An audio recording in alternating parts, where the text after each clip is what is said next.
Okay, last time we come to the resistance stand gauge device. So this device is one important device which use the resistive type sensor, right? Resistive type sensor. So this type of sensor is will give the change of resistance, right? The resistance of the element will change due to the variable you measure. For example, temperature or pressure,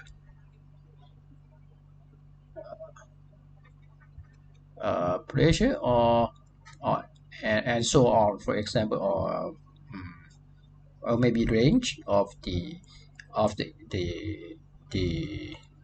you can measure the range of your products, for example. So anything uh, you can change into the resistance, and then uh, the the meter usually cannot know the resistance directly. When you would like to send this signal to your control system, to the computer or to the programmable logic controller or PLC, so you need to change the resistance value to voltage.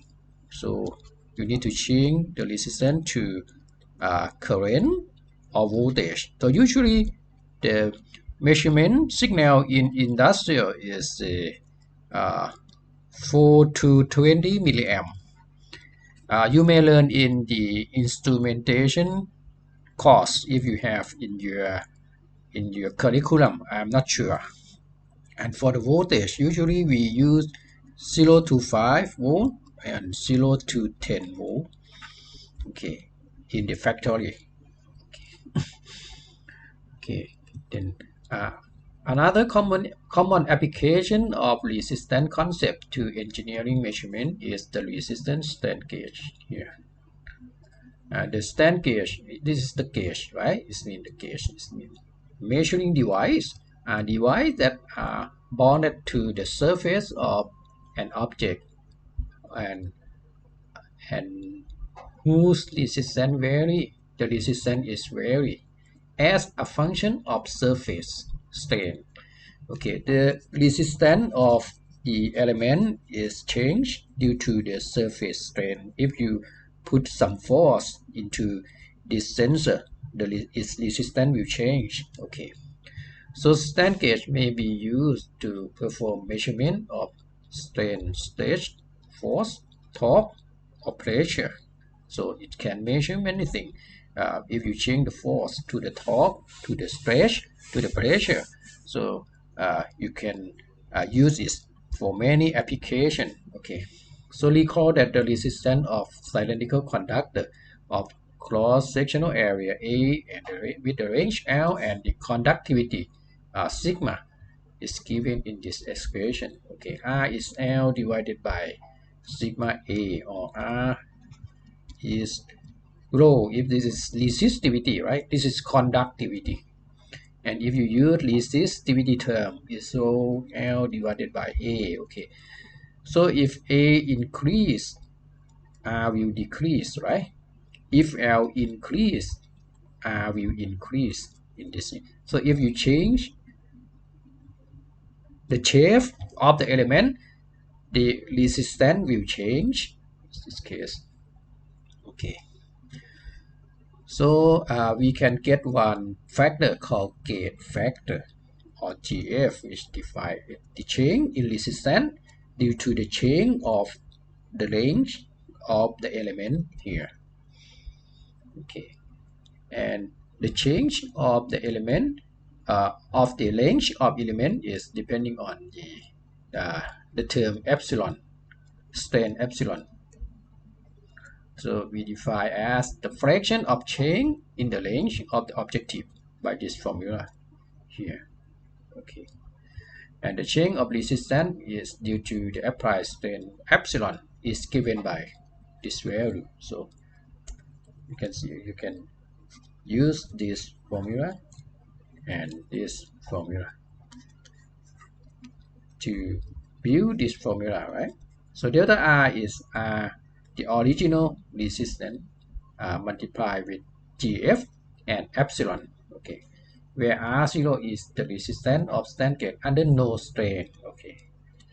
So this is the original resistance without any force, okay. If you apply some force, this will change, the resistance will change by delta R here,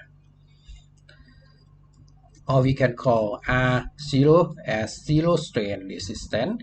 The value of GF for resistance stand gate made of material foil or usually about 2. Yeah, it depends on the material, right? GF is depend on the material. Yeah, this is the shape of typical stand gate. Yeah, this is the element. So the resistance is changed due to the force applied to it. Because the force will change the shape, will increase the range or will decrease the range. It depends on the direction of the force.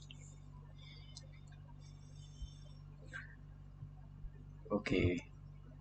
And the typical value of delta L by L is in between 0.004 to 0.005, and the for 120 ohm case is usually is changed for 0.96 to 1.2 ohm. Okay. Anyway, it depends on uh, the specification of the designer. Okay, it's not always uh, to be this value. Okay, when you select the stand gate to use, you need to check the specification from the data sheet of the element, okay, of the device. Okay,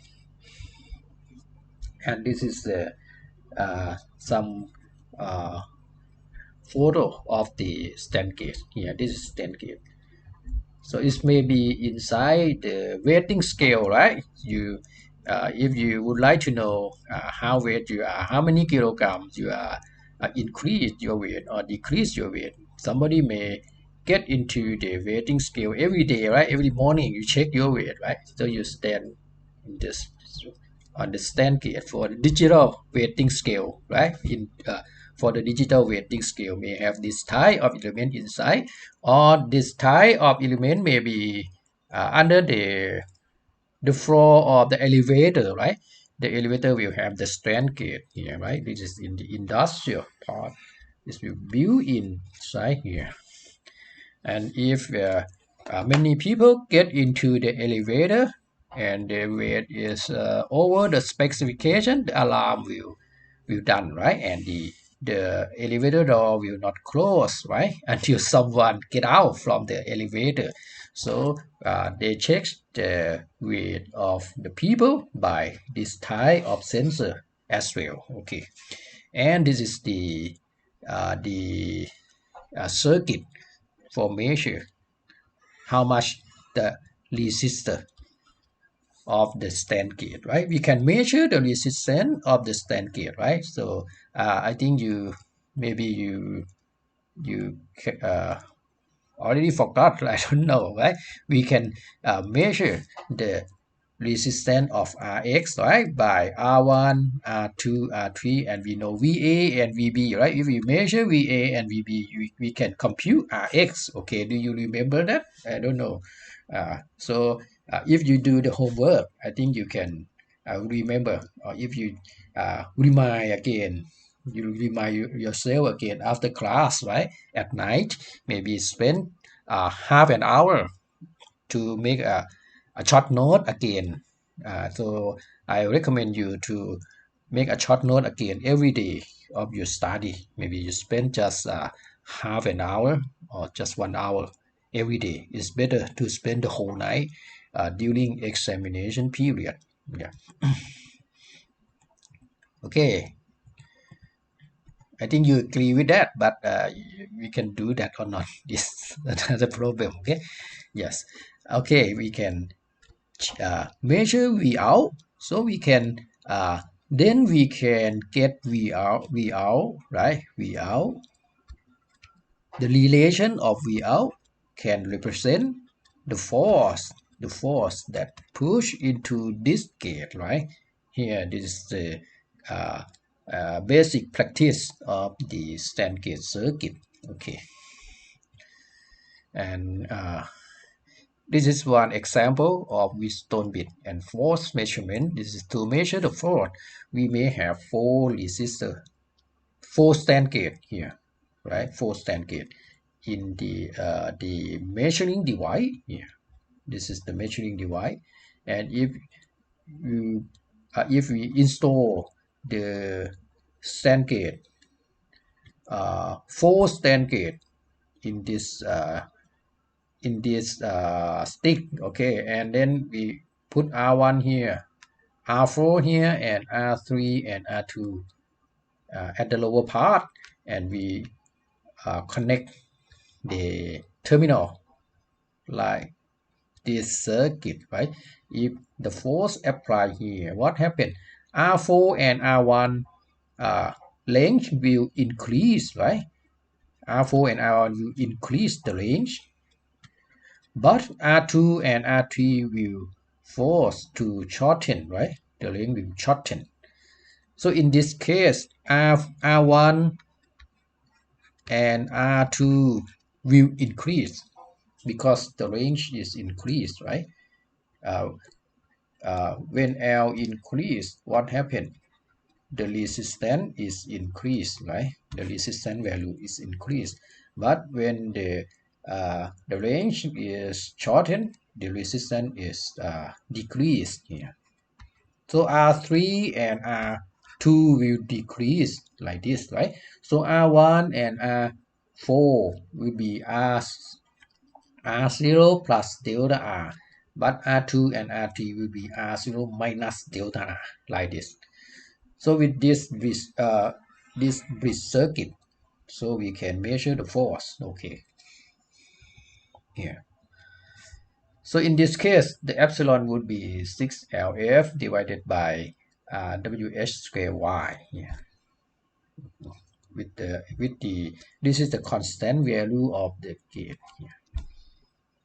Okay.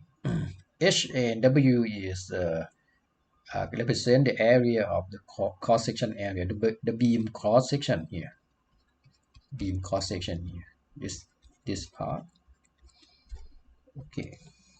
And Y is the modulus elasticity. I think you learned some modulus elasticity in the maybe static or in physics, right? Yeah. Okay. So the relation of current and the voltage would be as this equation, right? IA will be Vs divided by R1 plus R2 here. Vs IA is Vs divided by R1 plus R2. Similarly, VB will be Vs divided by R3 plus R4, like this. Okay. And then VO, right? VO is IBR4. IBR4 is here. VB is VB minus VA, right? This is VO, V out. This is V out here. VO is V in between VA and VB, right? So the voltage of VB is the current IB multiplied with R4, right? IB multiplied with R4 will be voltage here, right? V equal to I into R, right? And similarly, this voltage will be I into R also. Then I we substitute IB. We just substitute IB and we substitute IA here, right? So we can get this equation. Rearrange this equation, we'll get this one and then this one. Okay, and then we get Vs delta R by R O, right? Or R original, and then delta R by R is GF epsilon here. Okay, GF epsilon. So we substitute epsilon by this relation. So finally we get that VO as a function of force applied to this element here, right? And this is a constant value k. So each sensor like this, here we call stand gate. Each stand gate will have different k, right? Different k, and the voltage is this is the measuring voltage. We just measure this voltage. We know that how much the force applied to the stand gauge like that. Okay, and I leave this slide for yourself. Practice, right, to check your understanding. Okay, I recommend you to do uh, uh, this page. If you see this section, check your understanding. So please do that, and you will know that you understand or not. If you don't understand, you just you can ask me to the uh, our Facebook group also. Okay, so 2.7 is not very difficult or not very special topic, so I will go very fast. Okay, uh, 2.7 is just introduction to the practical voltage and current source. That I think you already know in physics, right? It's source that is not ideal source. It will have the internal resistance, right? So when you supply the current from the voltage source, the voltage will drop, right? Because this voltage will increase if you load more current. If you load more current or you consume more current, the voltage, the terminal voltage will reduce, right? Uh, here. And if you make a short circuit, the maximum current flow here, right? The voltage is zero. Voltage can be zero here. Okay. Similarly, for the current source, if you increase the terminal voltage, the current will drop, right? It will not is not the ideal current source here. Okay, and 2.8 is the introduction to measuring device. So in fact, you will learn uh, this device in the laboratory, right? We have ohmmeter, voltmeter, and ammeter. Okay, for ammeter is usually we connect in series, right? And voltmeter we connect it in parallel, right? To know the volt of the element, we connect the voltage in parallel. Okay.